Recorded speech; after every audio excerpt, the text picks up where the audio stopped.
अपन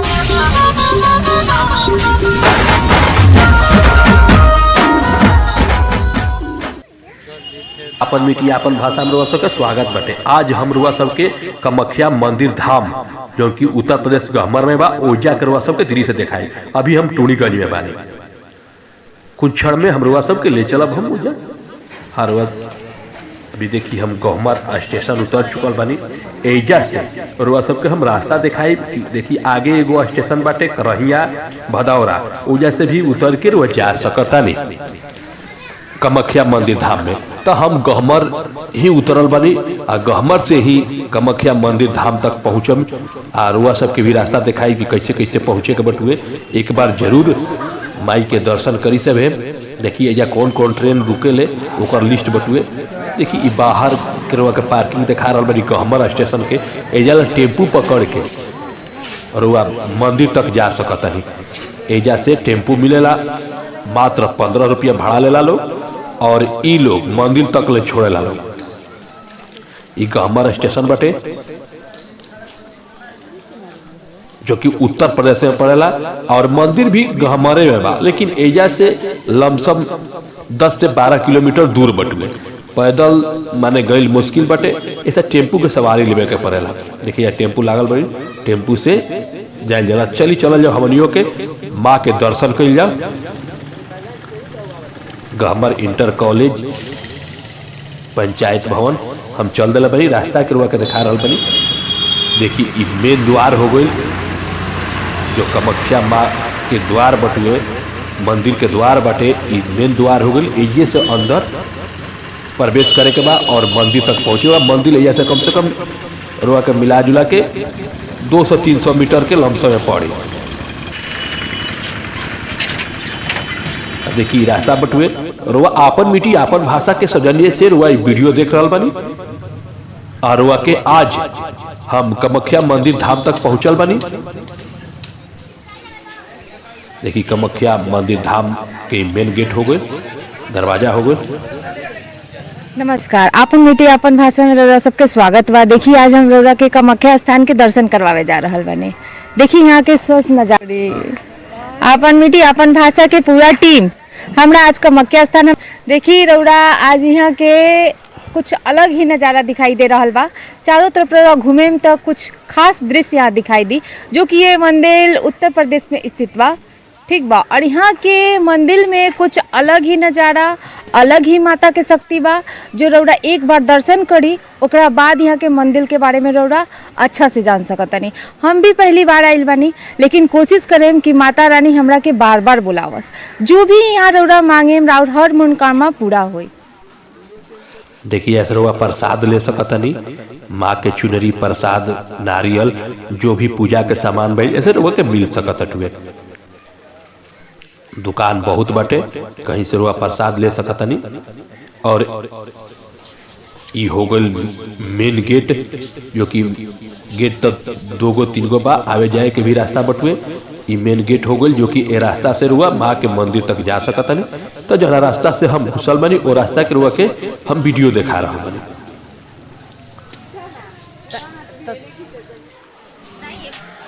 देखिए हम प्रवेश कर चुकल बानी। मुख्य द्वार पर बानी मंदिर के, जो कि मंदिर के प्रांगण में देखिए मुख्य द्वार पर ही माँ शेरा वाली के सवारी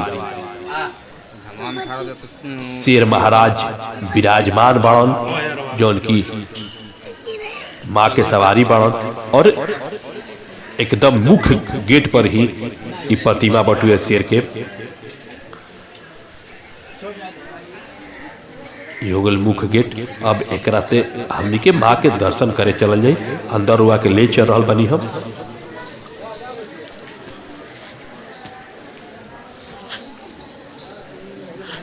जबकि मंदिर में वीडियो बनावल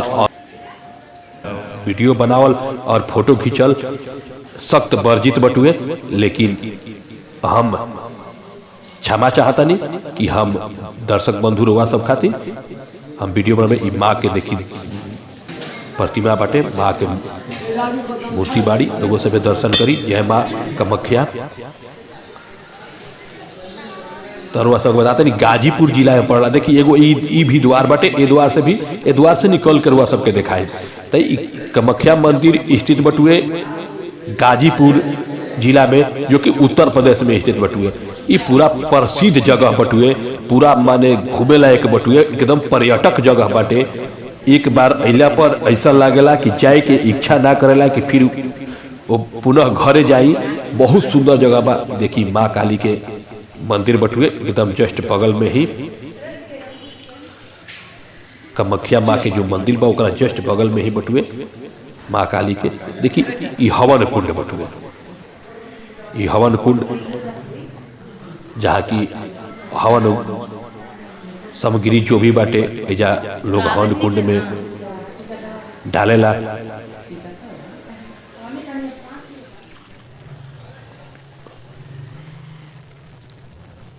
देखिए ये सब मूर्ति बाड़ी जो कि सावन और नवरात्र में ये लोग के पट हटा दिहल जाला। अभी लोग सबके ढक के रखल बाटे, लेकिन वह सबके हम दिखा दिहल चाहतनी। इस सावन और नवरात्र में मूर्ति के पर्दा हटा दिहल जाला। बहुत सुंदर, बहुत मार्मिक धर्म जगह बटुए, स्थल बटुए, जो कि देखला पर एकदम तन मन एकदम प्रसन्न हो जाए वाला जगह बटुए। एजा माँ के इतना शक्ति बाटे कि जे भी आवेला वो खाली ना जाला, मनोकामना जरूर पूर्ण होला माँ के दर्शन कैला के बाद में। तो एक बार जरूर रउओ सब है एक बार माँ के दर्शन करी सब है। एजा लोग के झोली खाली ना जाला, एकदम भर के जाला। तो माँ के दरबार सच्चा दरबार है माँ कामाख्या धाम, जो कि गाजीपुर उत्तर प्रदेश में स्थित बटुए। गहमर स्टेशन से 15 किलोमीटर के अंदर में बटुए। तो रउओ सब एक बार जरूर दर्शन करी सबे कामाख्या धाम के और मनोकामना पूर्ण करी सबे। जेकरा से पूछला पर यह लोग कहेला। ये हो गए झरना वगैरह के व्यवस्था बटुए जा, जो कि हम बता दिया चाहते नहीं। एकदम पार्क बहुत सुंदर बटुए। ये एजा जे भी आयल बा खाली वापस लिखे गए, सबके मनोकामना पूर्ण भइल बटुए। तो आपन मिट्टी आपन भाषा भी एजा आज पहुँचल बा और रुआ सबके माँ के दर्शन करा रहल बा और रुआ सबके माँ के वीडियो दिखा रहल बा। देखिए उस साइड वाला द्वार देखिए ये दिखा रहल बनी। जो द्वार देखौनी हो वो द्वार से निकल के बाहर आयल बनी। एजा से भी देखिए विवाह भवन हटुए, जो कि एजा ब्याह शादी रुआ कर सकत नहीं। एजा लॉज निहन बुक करावे के पड़ेला। ये देखिए पार्किंग हो गई, कितना सुंदर लग रहा बा, एकदम पूरा छेदार दिखाई दे रहा बा। बनावट भी एजा के गजब बटुए।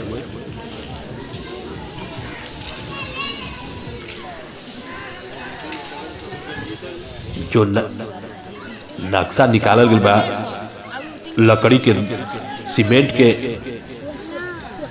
नक्शा निकालल बा, जो कि लकड़ी के तरह दिखाई दे रहा बाटे। बहुत गजब के बनावट बाटे एजा के। देखिए इधर भी प्रसाद ले सकते हैं रुआ, इन्हें भी प्रसाद की जगह बटुए।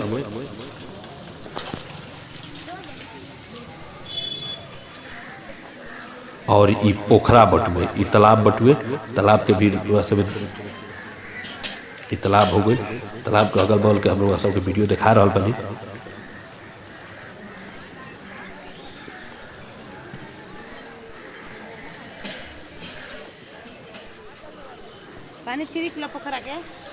तालाब भी बहुत दूर में बटुए तालाब ही,